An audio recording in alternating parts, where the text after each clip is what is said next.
Declarar deístas puros a los guanches como pretenden algunos autores es una candida superchería histórica, como lo es también la de aquellos que los despojan casi de toda fe.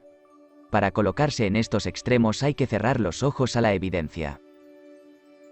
Los testimonios escritos y las tradiciones, los ídolos y pireos encontrados, la nomenclatura de los lugares recordando las aplicaciones que tuvieron en la liturgia, en lo hierático de una teogonía complicada y de pomposo culto, como los de cuevas santas, y de la iglesia, los de conventos, el infierno, muchos del bautisterio, guadameñes o adivinos de Samarines, Drago Santo, sin contar la estatuaria de sus diosas Chasirasi, Abona, Tajo, etc., patentizan no ya que fueron creyentes supersticiosos, sino que contaban con una religión positiva politeísta a la manera de un conglomerado de sabeísmo, idolatría, paganismo, aruspicismo y de sacrificios cruentos.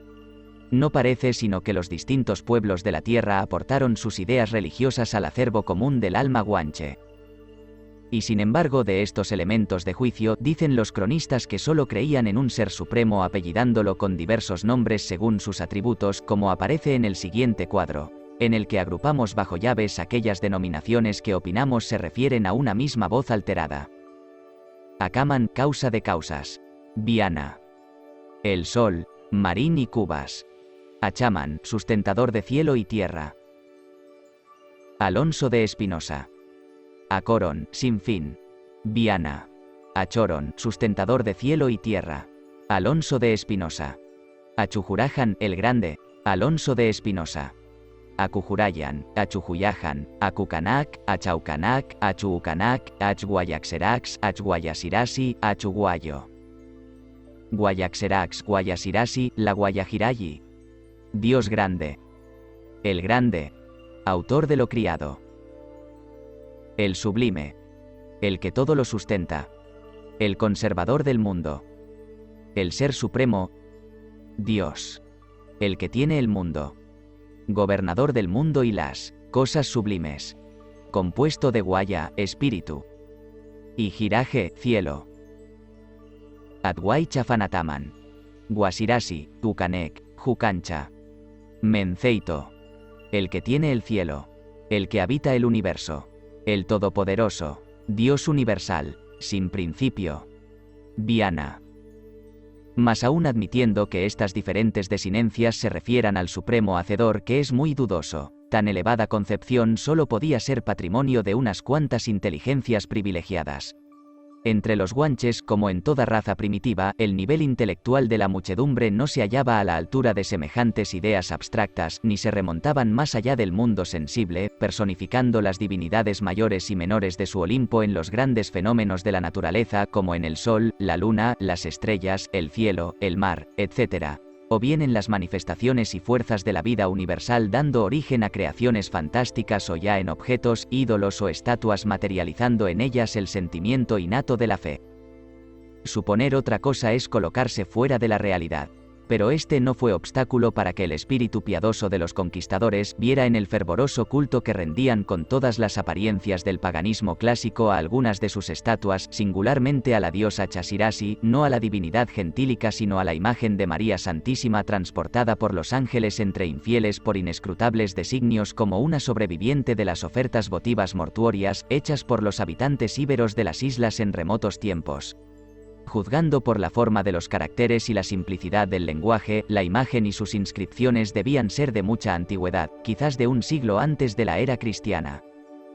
La concluyente demostración de Mr. Campbell, unida a los comprobados hechos históricos de que el archipiélago fue habitado por íberos y dominado por el Imperio Romano en época precristiana, no solo pone fuera de duda el origen pagano de la imagen de la Virgen de Candelaria, sino que autoriza a rechazar de plano la opinión de Fray Alonso de Espinosa de que apareció un siglo antes de la conquista, es decir, más o menos cuando Jean de Bettencourt comenzaba la de las Islas Menores o de Señorío, siendo así que su existencia entre los guanches contaba por lo bajo 15 o 16 siglos o séase mucho antes de la invasión de los bárbaros.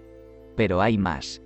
como para los que tenemos arraigada la fe cristiana es indiferente que el emblema sea o no de procedencia pagana, hablando con los mayores respetos debemos observar, que ni los guanches tenían idea de lo que era el cristianismo, como lo declara el mismo Fray Alonso de Espinosa al repetirnos la contestación del rey Bencomo a las proposiciones de paz del general Alonso de Lugo, ni los españoles, ni el propio Sancho de Herrera que durante 6 años mandó el presidio de Añaza, tuvieron conocimiento de semejante imagen. Y si algo supieron fue en el sentido de que era una de las tantas diosas gentílicas a que rendían adoración. En el extracto que ofrecemos en una nota del capítulo 2 del tomo I, de la información testifical sobre el derecho de la isla de Lanzarote y conquista de las Canarias, hecha en 1477 por Esteban Pérez de Cabitos por mandato de los Reyes Católicos, en la que Diego García de Herrera tenía un supremo interés en justificar ante la corona sus gastos y constantes esfuerzos en la reducción y adelantamiento de la fe de Cristo en la isla, no hubieran callado extremo de tal importancia los numerosos testigos que presentó. Como verá el lector, hasta un presbítero que figura entre ellos, no dice una palabra sobre tan culminante particular y en cambio declara otros muy secundarios. Por cierto que allí aparece un fray Macedo, no haciendo catecúmenos como dice solapadamente el arcediano historiador Viera y Clavijo, aunque tal vez la intención fuera esa, sino procurando los medios de zafarse de aquella ratonera. Estas mixtificaciones, que a la par desnaturalizan la verdad sin favorecer ningún fin piadoso, hay que borrarlas de la historia y darles su exacta significación. Preciso es reconocer a la luz del día, sin haber por ello mengua en las creencias católicas, que la efigie representativa de la Virgen de Candelaria, consuelo en las amarguras de la vida y luminosa esperanza en las recompensas de la eternidad, perteneció a la estatuaria pagana guanche figurando en sus altares como la diosa Chasirasi. Este criterio debe hacerse extensivo a otras esfinges como a las primitivas de las vírgenes de Abona, de Tajo, etc., pues como dice Marín y Cubas, entre los guanches, aunque escondidas y maltratadas se hallaron imágenes de santos, que unas ingresaron en el santoral romano y otras no. El clero católico, con gran sentido práctico, fue por este sistema extirpando las arraigadas supersticiones de los indígenas, así como transformando algunos de sus oratorios en templos cristianos o sustituyendo sus ídolos por imágenes de santos. Eran las clases inferiores tan pertinaces en sus creencias que un siglo después de la conquista se congregaban para celebrar ocultamente sus rituales ceremonias conforme a su primitiva liturgia, con procesiones, cantos y velas encendidas por las playas de Candelaria, de Abona y otros puntos, como lo atestigua el mismo Fray Alonso de Espinosa, aunque reputándolos como sucesos sobrenaturales como verdaderos milagros con intervención de los ángeles. Marín y Cubas fue mejor investigador al afirmar: hacían procesión y encendían luces a la Virgen paseando la playa donde fue hallada. Y esto hicieron en secreto aún hasta el tiempo de la conquista. ¿Creían los guanches en la inmortalidad del alma? Los cronistas siguiendo a Fray Alonso de Espinosa se pronuncian por la negativa. Sin embargo, Marín y Cubas dice: en Tenerife unos afirmaban que no había en los cuerpos alma racional o que en muriendo el cuerpo todo se acababa, otros confesaban haber un Dios universal que llamaban Jucancha. Pero volviendo a Fray Alonso de Espinosa, que ha sido revelándonos por sus mismas contradicciones de que no estudió detenidamente el asunto o no expuso cuanto supo de los guanches. Ellos fueron gentiles, observa, sin ley alguna, ritos ni ceremonias ni dioses como otras naciones.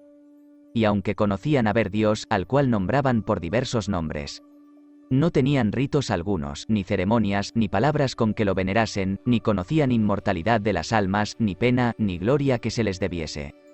Con todo esto conocían haber infierno, y tenían para sí que estaba en el pico de Teida, y así llamaban al infierno Echeide, al demonio Guayota. En sana crítica los conceptos de infierno y demonio guardan estrecha dependencia con las ideas de inmortalidad y de castigo, así como la existencia de un lugar de mortificaciones presupone otro de premios.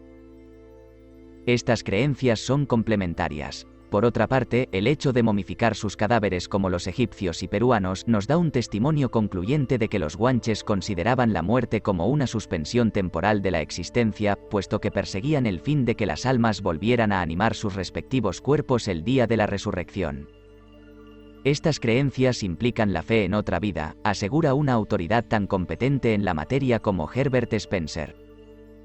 Además, las tradiciones son categóricas en sentido afirmativo, ajustándose a numerosos hechos o marcados indicios como iremos viendo.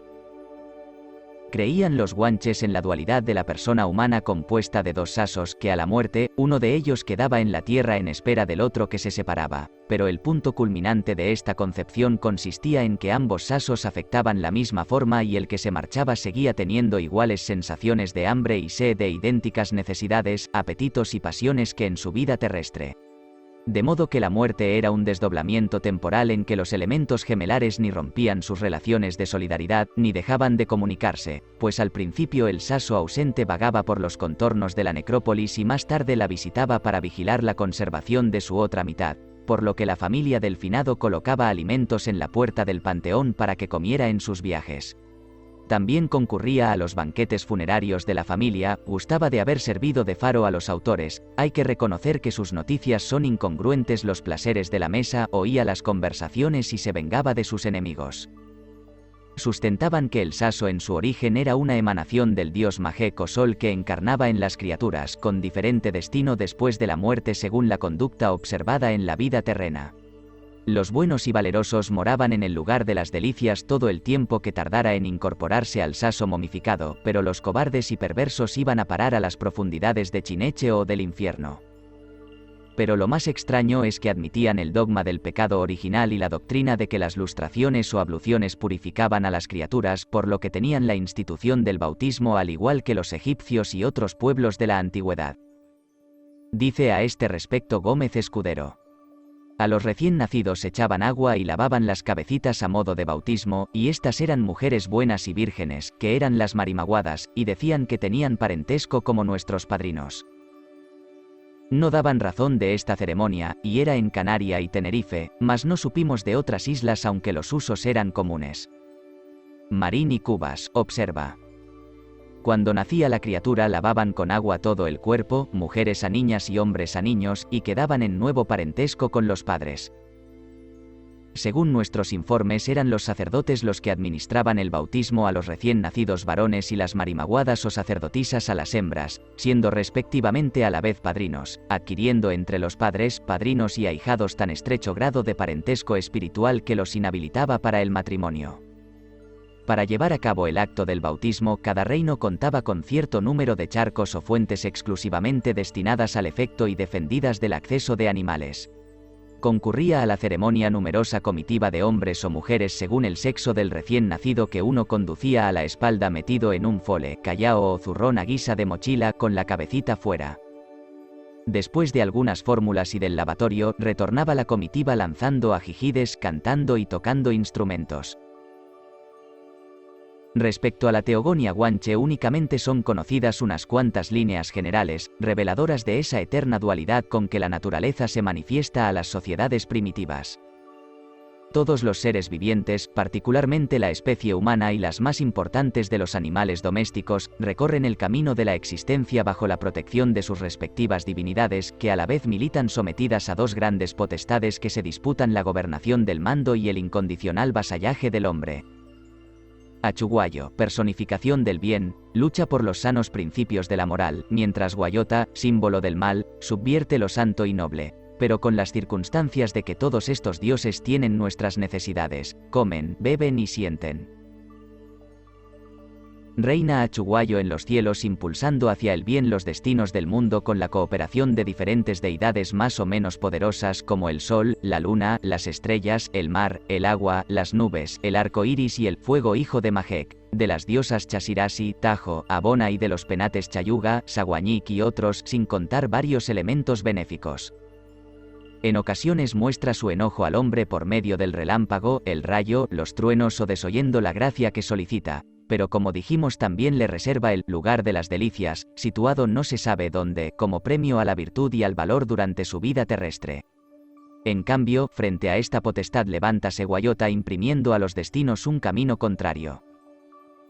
Soberano absoluto de Chinechi o el infierno en las entrañas de la tierra con la que comunica a través del Teide, préstanle su concurso de perdición varias divinidades y poderes infernales que le rodean a manera de corte. Guañajé, la deidad protectora del ganado cabrío, Canajá, la del ovejuno, Jucancha, del perro, así como los agentes maléficos personificados en algunos elementos y fenómenos como el viento, los remolinos, reunión de sasos desesperados, volcanes, terremotos y temblores de tierra.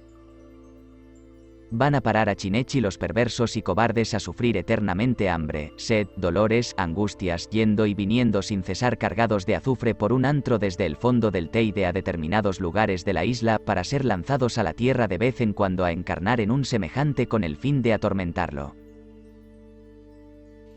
Si a esta abrumadora carga de poderes opuestos se agrega que vivían un mundo imaginario poblado de fenómenos y seres extraños como eran los encantamientos, los maxios o fantasmas, miedos, sasos de ultratumba y las apariciones de Guayota en múltiples transformaciones como Proteo, porque según Marín y Cubas, a menudo se les presentaba el demonio en forma de perro grande lanudo y en otras varias apariencias, podemos darnos cuenta del cúmulo de creencias y de prácticas supersticiosas a que estaban entregados.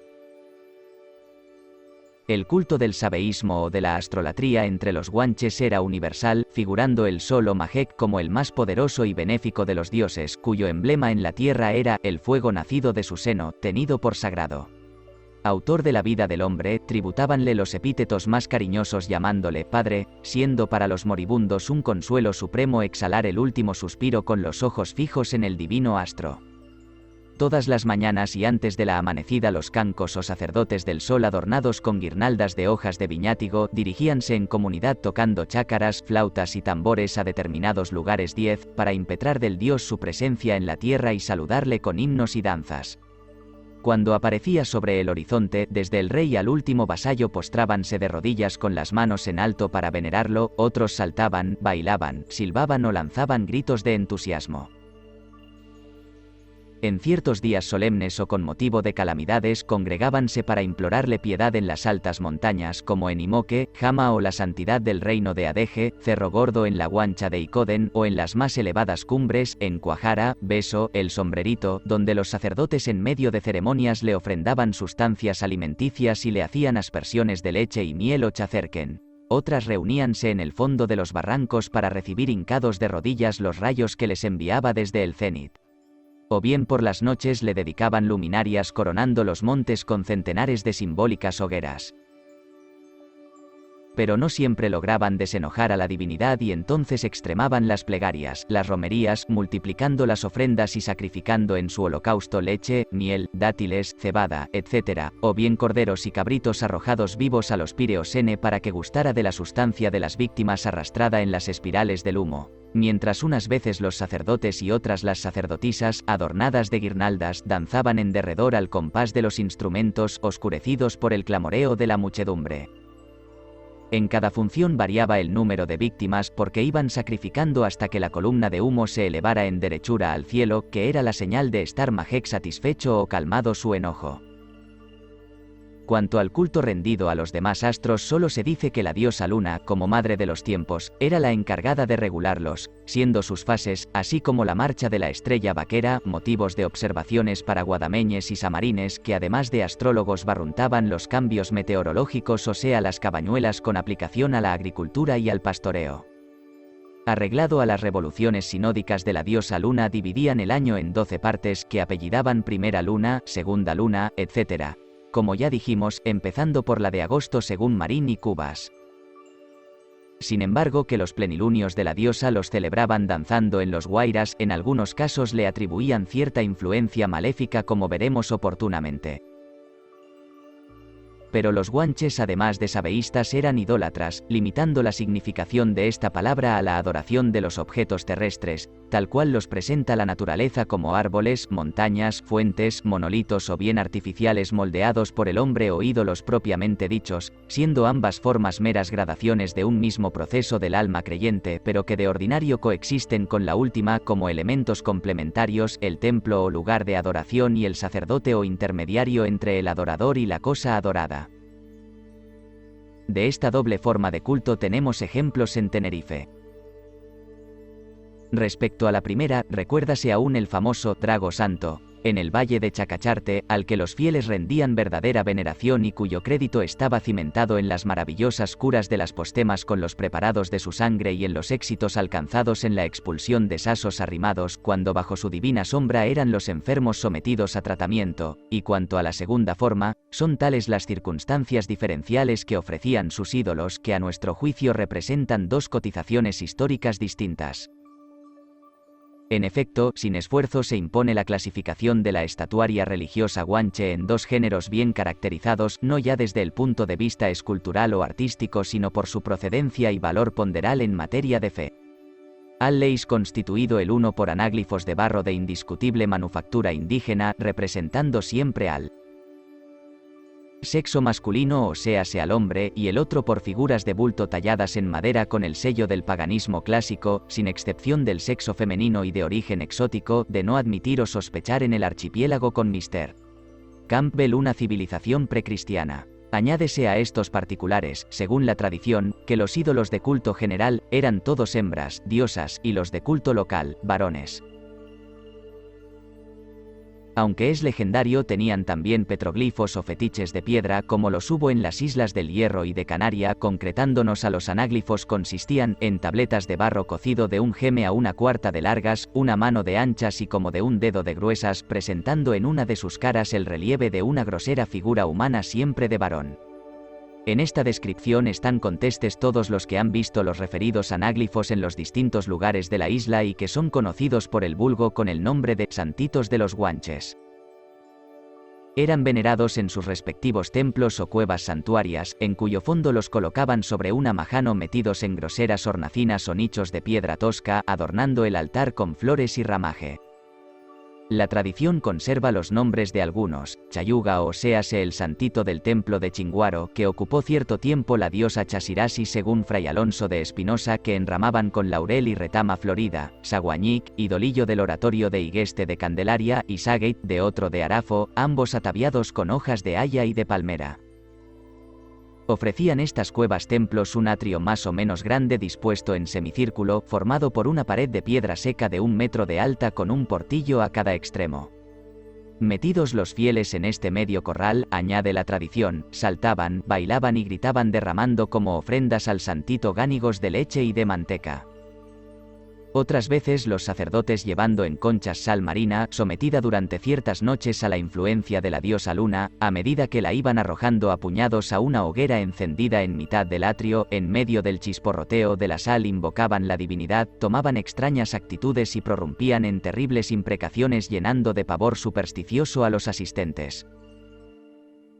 Estas escenas terroríficas anejas a las prácticas de la hechicería, el carácter propiciatorio local de los santitos y la semejanza que estos guardaban con el guatimac usado por una clase sacerdotal, sugiere la idea de que los tales idolillos tenían su origen en la apoteosis de sus hombres célebres después de muertos, como reyes, héroes o famosos hechiceros, para colocarse los tagoros bajo la protección de sus sasos a título de manes tutelares.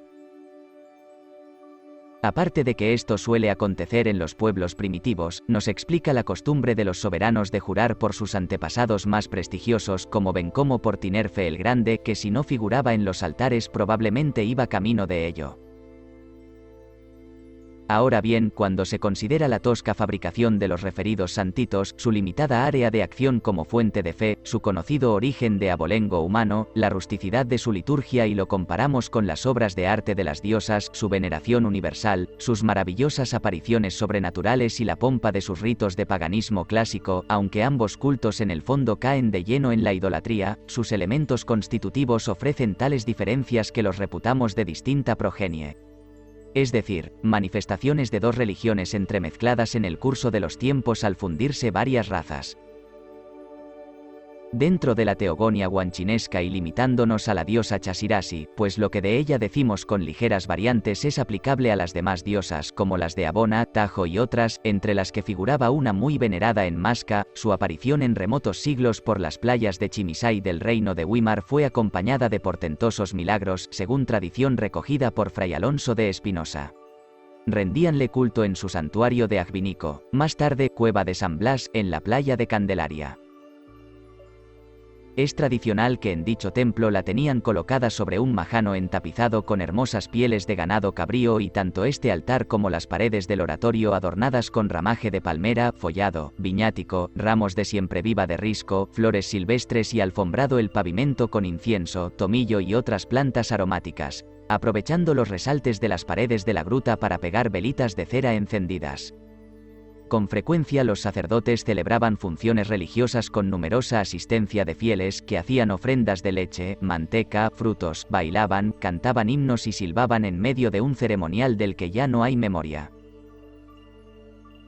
Ciertas noches y días congregábanse para hacer solemnes procesiones conduciendo la deidad precedida de la danza sagrada, ejecutada por los sacerdotes cancos en la forma en que aún la bailan en la festividad de la Virgen de Candelaria, de Abona, del Socorro, etc. Marchando a lo largo de la playa al sonido de las chácaras, flautas y tambores, entre dos hileras a manera de cofradías con velitas de cera encendidas y a la luz de hachones de orijama y de leña blanca, yendo detrás las marimaguadas o sacerdotisas de Arafo en comunidad, entonando de vez en cuando melodiosos cantos. Así recorrían la playa y retornaban al santuario, en medio de silbidos y ajijides estruendosos de la muchedumbre. Cuéntase que en las grandes festividades de la diosa, como el 15 de agosto, por la noche iluminaban con centenares de hogueras los montes circundantes del valle y que acudían los ranchos de romeros llevando en los guapiletes hojas de viñático, cantando, tocando y lanzando ajijis como aún se acostumbra.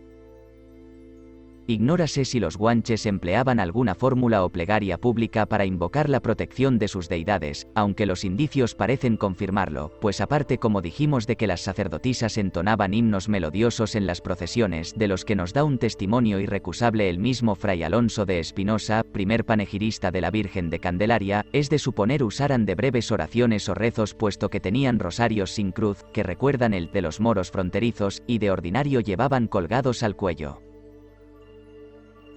Entre sus prácticas piadosas para conmover la misericordia de los dioses, cuéntase los ayunos públicos colectivos no ya de las personas sino de los animales domésticos, unas veces confundidos y otros separados.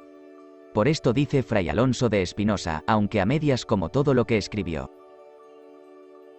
Mas cuando los temporales no acudían y por falta de agua no había hierba para los ganados, juntaban las ovejas en ciertos lugares que para esto estaban dedicados, que llamaban el bailadero de las ovejas, y hincando una vara o lanza en el suelo apartaban las crías de las ovejas, y hacían estar las madres alrededor de la lanza dando balidos, y con esta ceremonia entendían los naturales que Dios se aplacaba y oía el balido de las ovejas y les proveía de temporales. Esta práctica era lógica dentro de los principios teogónicos de los guanches. Como la vida tanto del hombre como de los animales dependía de la protección que les dispensaban sus divinidades respectivas y sabían por otra parte que las necesidades orgánicas les eran comunes, al traducir las calamidades como una manifestación de enojo de los dioses, todos estaban interesados en aplacarlos con súplicas y sacrificios, los hombres a sus deidades y los animales a las suyas. Por esto sometían a la abstinencia no solo al ganado lanar, como dice Fray Alonso de Espinosa, sino también al cabrío, cerdos y probablemente a los perros. En resolución, era el concierto de los seres vivientes en una acción común suplicatoria a todas las divinidades. Pero como éstas estaban dotadas de los mismos 5 sentidos que el hombre, los ruegos eran tanto más eficaces cuanto más clamorosos por oírse mejor, y de aquí el separar las crías de las madres o el morderles las orejas para que los balidos fueran más intensos, mientras la gente lanzaban gritos desaforados y silbidos portentosos. Por igual razón organizaban rogativas a las montañas más elevadas como Acuajara, Chasogo, etc., para estar más próximos a los poderes celestes. Sin embargo, en otras ocasiones dirigíanse en peregrinación a orillas del mar como a las Galletas, Cabezo de los Cristianos, Caleta de Adeje u otro lugar que ofreciera bajas más o menos cercanas a la ribera, sobre las que encendían hogueras sagradas junto a las cuales se destacaban solitarios los guadameñes con las manos al cielo, a la vez que en la playa la muchedumbre sacudían con ramas las aguas en medio de silbidos y de una estruendosa gritería. Tal vez fuera una ceremonia simbólica, por estar en el secreto de los cambios íntimos entre las deidades, el mar, las nubes y las lluvias. Estas rogativas o romerías las celebraban con frecuencia y era costumbre tan arraigada que después de la conquista costó no poco trabajo al clero católico para concluir con ellas.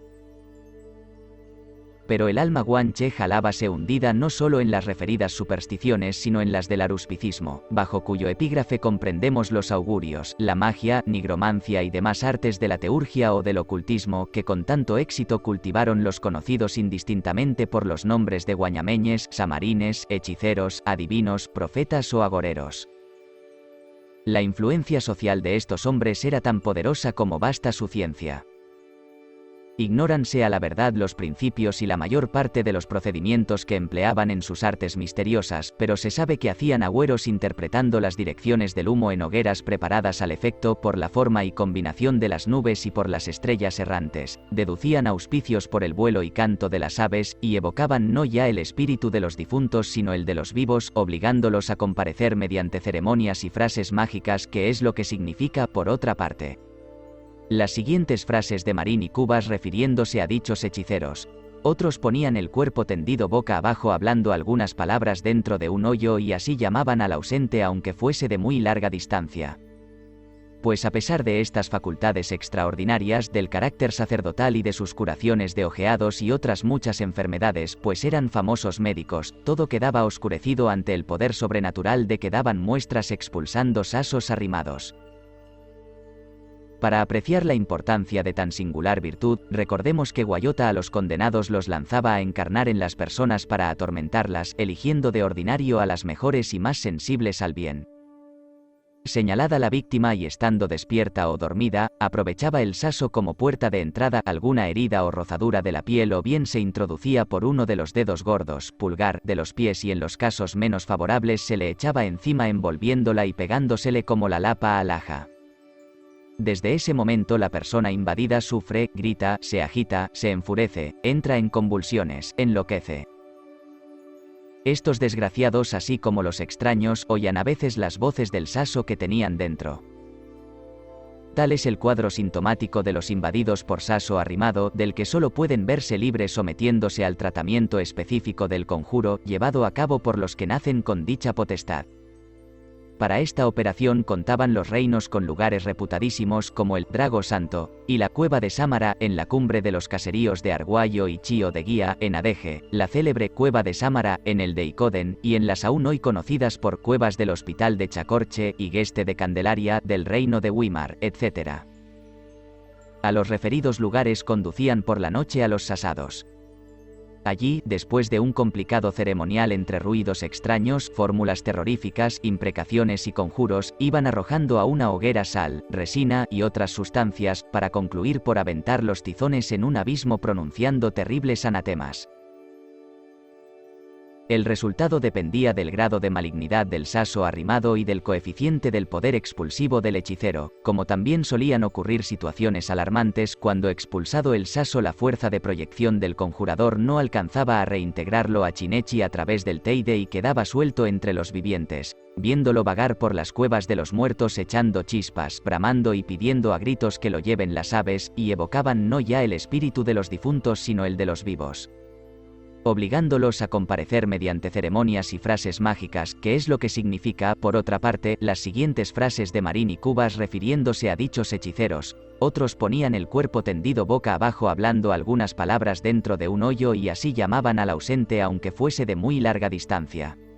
Pues a pesar de estas facultades extraordinarias del carácter sacerdotal y de sus curaciones de ojeados y otras muchas enfermedades, pues eran famosos médicos, todo quedaba oscurecido ante el poder sobrenatural de que daban muestras expulsando sasos arrimados. Para apreciar la importancia de tan singular virtud, recordemos que Guayola a los condenados los lanzaba a encarnar en las personas para atormentarlas, eligiendo de ordinario a las mejores y más sensibles al bien. Señalada la víctima y estando despierta o dormida, aprovechaba el saso como puerta de entrada, alguna herida o rozadura de la piel o bien se introducía por uno de los dedos gordos, pulgar, de los pies y en los casos menos favorables se le echaba encima envolviéndola y pegándosele como la lapa a laja. Desde ese momento la persona invadida sufre, grita, se agita, se enfurece, entra en convulsiones, enloquece. Estos desgraciados así como los extraños oían a veces las voces del saso que tenían dentro. Tal es el cuadro sintomático de los invadidos por saso arrimado, del que solo pueden verse libres sometiéndose al tratamiento específico del conjuro, llevado a cabo por los que nacen con dicha potestad. Para esta operación contaban los reinos con lugares reputadísimos como el Drago Santo, y la cueva de Sámara, en la cumbre de los caseríos de Arguayo y Chío de Guía, en Adeje, la célebre cueva de Sámara, en el de Icoden, y en las aún hoy conocidas por cuevas del Hospital de Chacorche y Gueste de Candelaria, del reino de Weimar, etc. A los referidos lugares conducían por la noche a los sasados. Allí, después de un complicado ceremonial entre ruidos extraños, fórmulas terroríficas, imprecaciones y conjuros, iban arrojando a una hoguera sal, resina y otras sustancias, para concluir por aventar los tizones en un abismo pronunciando terribles anatemas.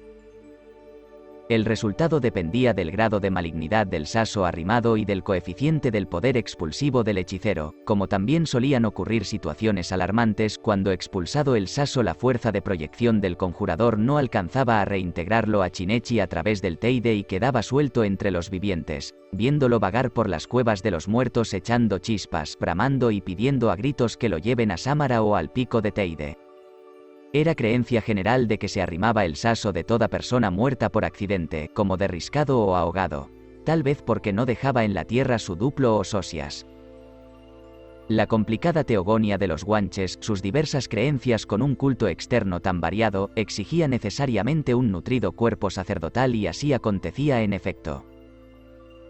Sin embargo, del silencio de los cronistas que apenas hablan por incidencia de los guañameñes, adivinos o agoreros y algunos como Fray Abreu Galindo ocupándose de la Virgen de Candelaria en época de infieles, declara que estos le nombraron para su limpieza y cultos santeros y santeras, son demasiadas categóricas las tradiciones, demasiados los indicios y testimonios para no juzgar de intencional el silencio de los autores.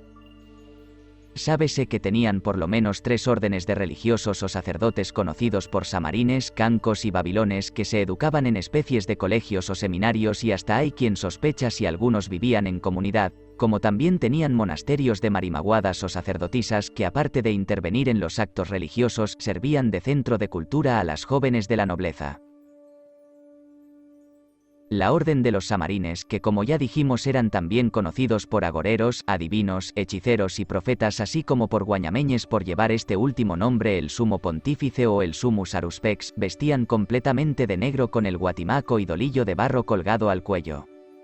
El hábito talar del gran sacerdote o guañameñe consistía en un tamarco sin ceñir y largo hasta media pierna, con guaicas que llegaban a la mitad de antebrazo, huirmas, cercos y guapilete en forma de píleo con barboquejo y un distintivo cuya particularidad se ha perdido. Ignórase si usaba el lituo de los augures, pero sí el guatimac. Después del soberano era el personaje de mayor importancia y tal vez el de más influencia, por lo que recaía siempre el cargo en individuos de la familia real. Los cancos o sacerdotes del sol vestían de blanco con adornos y guirnaldas que variaban en armonía con la liturgia o de los actos oficiales.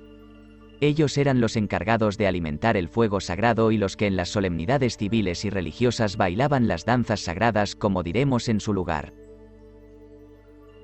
Y por último los sacerdotes babilones, de papel poco conocido en sus ceremonias y ritos, pero que nos inclinamos a que eran los principales en los que hemos llamado paganismo clásico o séase en el culto rendido a las diosas Chasirasi, Abona, etc. Usaban como los anteriores hábito talar suelto pero de color encarnado y guapilete semejante a la mitra de obispo. Su recuerdo sobrevive entre los fieles de Icoden, Fasnia y otros pueblos de la isla, donde el vulgo al salir el cura a oficiar la misa reza invariablemente la siguiente oración: Bienvenido seas, Babilón colorado, a decir la misa, a este pueblo honrado. Así como no existía el celibato entre los sacerdotes, jalábase establecido para las sacerdotisas, también llamadas marimaguadas, tamonantes, las recogidas, las vírgenes, las doncellas y las damas. Vivían en comunidad en monasterios o conventos, tomaban parte activa en los oficios y ceremonias religiosas tocando y cantando con gran afinación y armonía. Servían sus casas de colegios a las jóvenes de la nobleza y a veces salían en comunidad con las educandas llevando todas el cabello tendido y guirnaldas de flores. No se sabe otra cosa.